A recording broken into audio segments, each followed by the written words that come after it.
안녕하세요. 이번 영상은요, 학습 시스템을 만들자라고 하는 내용을 가지고서 이제 설명을 한번 드려보려고 합니다. 요즘은 이제 뭐 저희 때도 마찬가지였지만 의대 열풍이 상당히 높아지고 있죠. 예, 그리고 이제 그것뿐만 아니라 상위권 대학 학과에 대한 수요가 점차 계속 늘어나고 있다. 그리고 재수생들도 상당히 많이 늘어나고 있는 상황입니다. 어, 그러다 보니까 이제 저는 그 사회적 현상에 대해서 이제 설명드리려고 한 것은 아니고요. 결국에는 상위권 대학과 학과를 진학을 한다라고 하는 그 측면으로 가게 된다면 결국에는 아이 스스로 능동적인 학습이 가능해야 된다는 뜻이고, 그리고 본인을 좀 더 관리를 할 수 있는 힘이 중요하다라는 이제 설명을 드릴 수 있을 것 같습니다. 그런데 그러면 그것을 위해서는 어떻게 해야 되느냐라고 하는 것에 대해서 이제 말씀을 드려보려고 하고요. 특히 이 영상은요, 초등학교 저학년 학부모님께서 보시면 그래도 좀 도움이 되시지 않을까라는 생각을 하고 있고, 이와 관련되어 있는 영상을 제가 예전에 한번 찍었었던 것 같은데 제가 우선은 이제 그걸 찾아보지는 못했어요. 그래서 다시 한번 찍어 드리는 것으로 하려고 합니다. 우선은 이제 제 이야기를 좀 한번 해보자면요. 우선은 저는 이제 제가 직접 운영을 하는 학원, 그리고 제가 직접 가르치는 학생들도 있고요. 그 외에 이제 다른 지역에 여러 학원을 두고 있는데요. 이제 중요한 것은 이제 뭐 교육사업이라고 하는 여러 사업을 하다 보면, 그리고 다른 지역의 학원을 운영하다 보면, 제가 직접 운영을 하는 학원도 있으니까 상당히 바쁜 생활을 하지 않겠습니까? 그런데 여기서 중요한 것은 뭐냐면, 결국에는 사업을 확장해 나가는 데 있어서 제가 직접 운영을 하는 것이 아니라고 한다면 제가 없이도 일정 부분은 어떻게 해요? 그 각각의 사업체가 알아서 돌아가야 되는 시스템이 되어야 합니다. 그러니까 저는 감독자가 되고 관리자가 되어야 한다는 거지, 거기에서 제 노동력을 추가로 이제 드릴 수는 없다라고 할 수가 있겠죠. 그러면 결국에는 그 각각이 제대로 돌아가려고 한다면, 물론 100%다 그게 가능하다라고 하는 것은 아니지만, 결국에는 나름의 시스템이 분명히 구축이 되어야 한다는 것이고요. 그런데 시스템이 구축이 되는 것 이전에 더 중요한 게 뭐냐면요, 직원들에게 어떤 교육을 할 때 원칙을 정확하게 알려주고 기준을 알려주고, 그래서 그것에서 이제 돌아갈 수 있게끔 하는 것이 더 중요하다라는 말씀을 드릴 수 있을 것 같아요. 근데 이제 뜬금없이 제가 이런 말씀을 드리는 이유 중에 하나는 뭐냐면, 이게 마치 부모와 자녀의 관계도 비슷하다라고 할 수가 있어요. 그러니까 무슨 뜻이냐면요, 이제부터 생각을 한번 해보셨으면 하는 게, 부모와 자녀의 관계가 뭐 그렇게 막 그런 식으로 이제 설명을 하면 또 싫어하실 수도 있지만, 이게 경영자와 직원의 관계다라고 해주셔도 나쁘진 않을 것 같아요. 그러니까 무슨 뜻이냐면요, 밖에서 일을 하시고 또는 집에서 살림을 하신다고 하더라도 아이에 대해서 일거수일투족을 모두 다 신경 쓰기가 쉽지가 않습니다. 물론 초등학교 저학년 학생이나 그런 경우라고 한다면 그게 가능은 하지만, 그거를 계속 지속적으로 그 아이가 성장해 나가는 그 전반에 대해서, 또 성인이 돼서 그 이후까지 그것을 다 어떻게 해요? 케어를 할 수는 없다는 뜻이 되겠죠. 그러면 가장 중요한 것은 뭐냐면, 결국에는 부모와 자녀의 관계에서 자녀가 언젠가는 독립을 해야 된다는 뜻이고, 그 독립의 힘이 강해야 된다는 뜻이며, 아이 자체가 주도적으로 본인의 삶을 살아나가야 된다라고 할 수가 있어요. 근데 여기서 중요한 것은, 결국에 그거의 문제는, 그러니까 실질적으로 독립을 한다라고 하는 것은 성인이 됐을 때의 문제잖아요. 다만 이제 같이 살고 있는, 그리고 아이가 공부를 하는 그 과정 선상에서 그 공부를 항상 학부모님이 관리를 하기는 쉽지가 않다는 뜻입니다. 그러니까 결국에는 일정 부분 이상은 결국에는 아이 스스로가 관리가 되어야 한다는 뜻이에요. 그래야지 아이도 아이 나름대로의 성취도가 높아질 수가 있고요. 학부모님도 학부모님 나름대로의 뭐 그 생활을 또 할 수가 있다는 뜻이 되겠죠.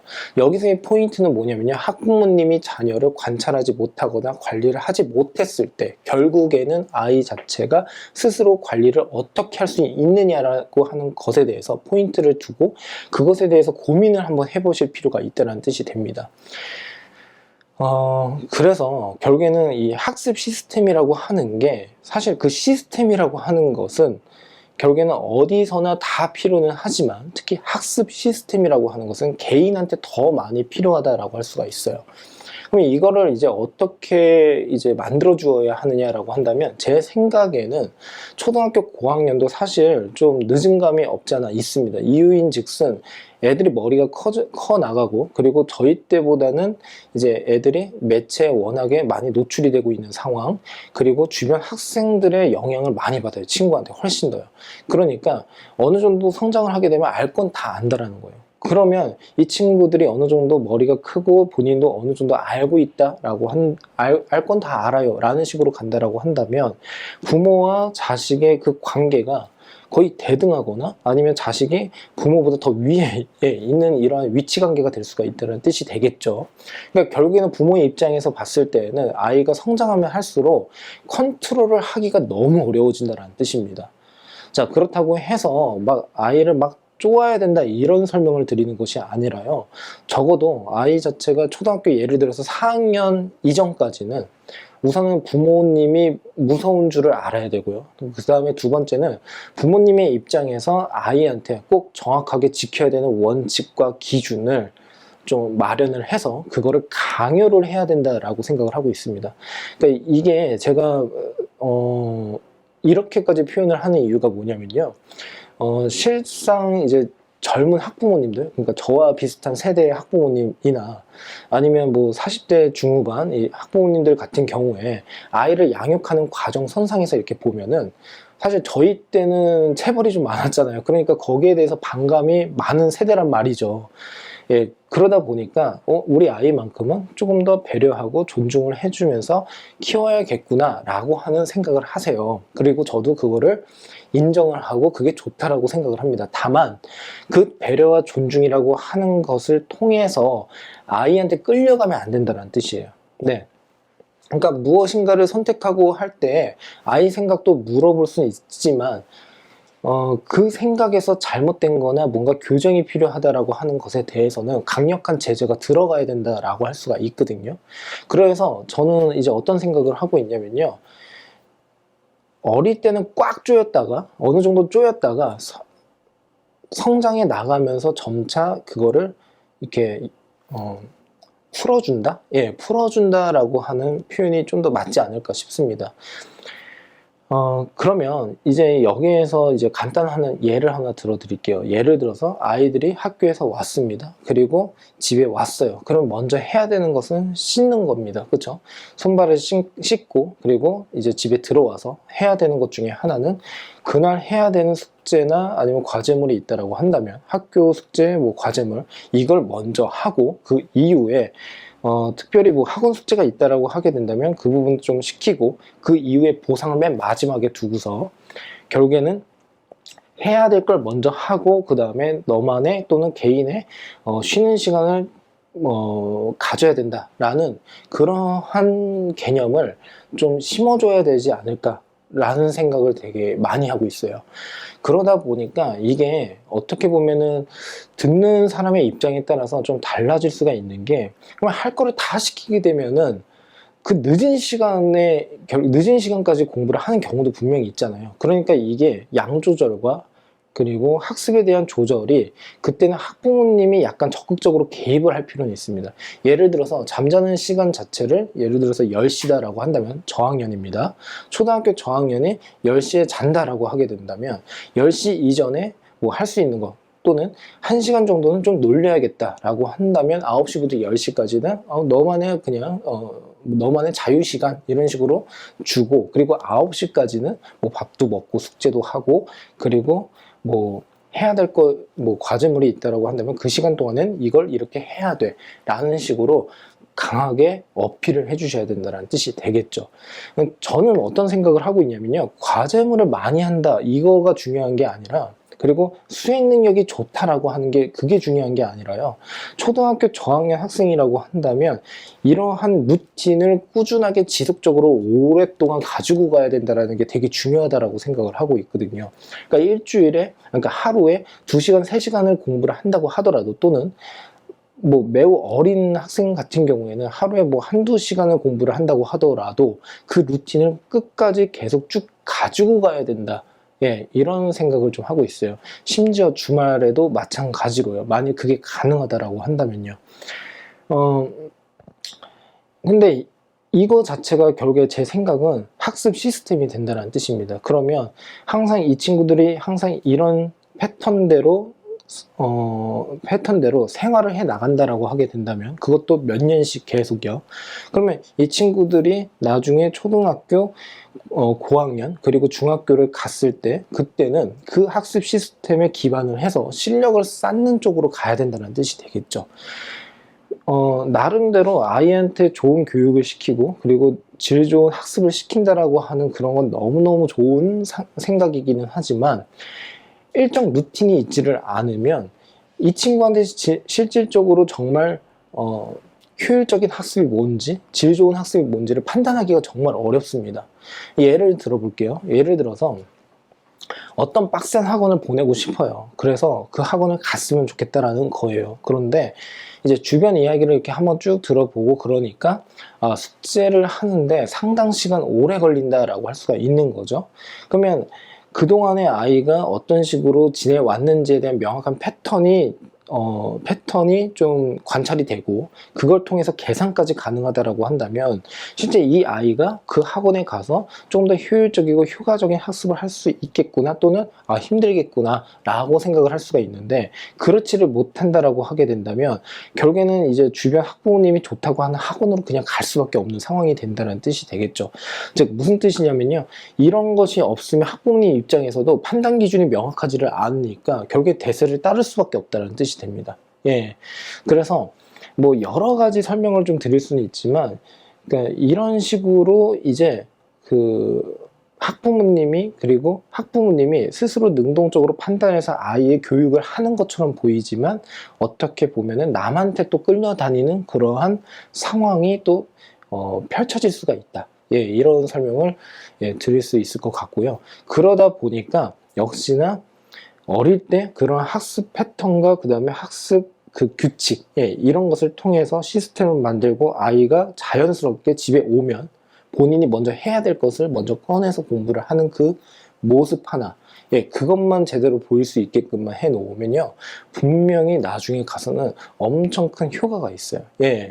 그렇다고 해서 과도하게 초등학교 저학년 학생인데 하루에 4시간, 5시간씩 앉아가지고 공부를 시킨다. 제 생각은 그거는 좀 잘못된 것 같고요. 차츰차츰 늘리되 먼저 시작 포인트를 정확하게 정해야 된다라고 할 수가 있습니다. 이 설명도 좀 드려볼게요. 뭐냐면요, 예를 들어서 아이가 오랫동안 앉아있지 못한단 말이에요. 그러면 우선은 짧게 동안 앉아있는 것까지는 허용을 할 수는 있어도 처음에 몇 시에는 무조건 이 자리에 앉아서 먼저 숙제를 해야 돼 라는 것을 먼저 시켜야 됩니다. 그리고 그 규칙을 계속 이행을 하게끔 하면서 자연스럽게 그게 조금씩 늘어날 수 있게끔 옆에서 도와줘야 된다는 뜻이 됩니다. 그렇지는 않으면 역시나 그 아이에 대한 이제 습관이 이제 계속 흐트러지니까 나중 가서도 이게 제대로 되지를 않는다는 뜻이 되겠죠. 자, 그 다음에 이제 중학교, 고등학교를 간다라고 하는 입장에서 왜 이게 또 중요하냐면요, 중학교, 고등학교는 초등학교에 비해서 해야 될 게 너무 많습니다. 그렇죠? 그러면 스스로 어느 정도 컨트롤이 가능해야 된다는 뜻이거든요. 어떤 컨트롤이 가능해야 된다는 뜻이냐면요, 본인 시간에 대한 컨트롤과 과제량에 대해서 우선순위를 정해서 수행을 할 수 있는 그 능동적인 그런 학습 계획, 이게 되게 중요하다는 뜻이에요. 그런데 명확한 패턴과 규칙도 없고 그냥 본인 기분 따라서만 공부를 했던 아이가 중학교, 고등학교를 가서 그게 가능할까라고 한다면, 글쎄요, 정말 대단한 이벤트가 있지 않는 한은 그게 쉽지가 않다는 뜻입니다. 이건 그래서 비단 꼭 상위권 대학이다, 상위권 학과를 가야 돼, 의대를 가야 돼, 이런 것보다도 학업을 수행하고 그 복잡한 스케줄을 소화를 하는 데 있어서 본인이 어느 정도 참여를 해서 그게 컨트롤이 되려면 결국에는 초등학교 저학년 때 그런 습관을 잘 잡아주는 게 저는 되게 중요하다. 라는 그런 말씀을 좀 전해드리고 싶고요. 이제 이런 것들에 대해서 이제 의대 입시에 대해서 이제 말씀을 한번 드려보면은, 제가 예전에 포스팅으로도 그런 말씀을 드린 적이 있었어요. 예전에는 제가 뭐 의대를 나온 학생, 뭐 제자, 이런 제자들을 홍보를 좀 많이 했었습니다. 그런데 제가 어떤 생각을 했었냐면, 저는 수학만 가르치는 사람이잖아요. 그러니까 수학을 가르치는 사람이 제 제자가 의대를 갔다. 그러니까 제가 거기에 대해서 도움을 많이 줬느냐라고 하는 것에 대해서 언젠가 한번 되게 냉정하게 생각을 해본 적이 있었다라는 거예요. 그러면 이 아이가 결국에는 제가 아니더라도 다른 선생님이 가르쳤다고 하더라도 고득점이 나와서 분명 좋은 대학을 갔을 것 같고, 그리고 의대도 갔을 것 같아요. 예. 그러면 왜 이런 생각을 했느냐라고 한다면, 역시나 그런 학생들을 보게 되면 전 과목이 다 잘 나와야 되잖아요. 그러니까 본인의 약점과 강점에 대해서 분석도 할 줄 알아야 되는 거고, 동일한 시간을 어떤 식으로 계획을 세워서 공부를 하느냐, 예, 이것을 어떻게 주도적으로 하느냐, 예, 이것도 되게 중요하다는 뜻이 되겠죠. 그러니까 실질적으로 의대를 갈 수 있는 그런 학생들을 이렇게 보면은, 다니는 학원이 뭐 많을 수는 있겠으나 이게 아이가 어느 정도 컨트롤이 가능한 범주다라고 생각을 해주시면 좋을 것 같습니다. 그래서 실질적으로 뭔가의 수업을 잘 들어서 뭐 도움을 받았다라고 하는 것도 맞지만, 고학년으로 올라가면서는 수업을 잘 받았다라고 하는 것보다 저는 어느 쪽에 포인트를 두냐면, 어릴 때 습관이 잘 되어 있었던 아이가 나중에 커서도 좀 계획성 있게 학습을 할 수가 있었고, 거기에서 인풋이 잘 되었고, 그래서 아웃풋도 잘 됐다라고 이런 결론을 냈었습니다.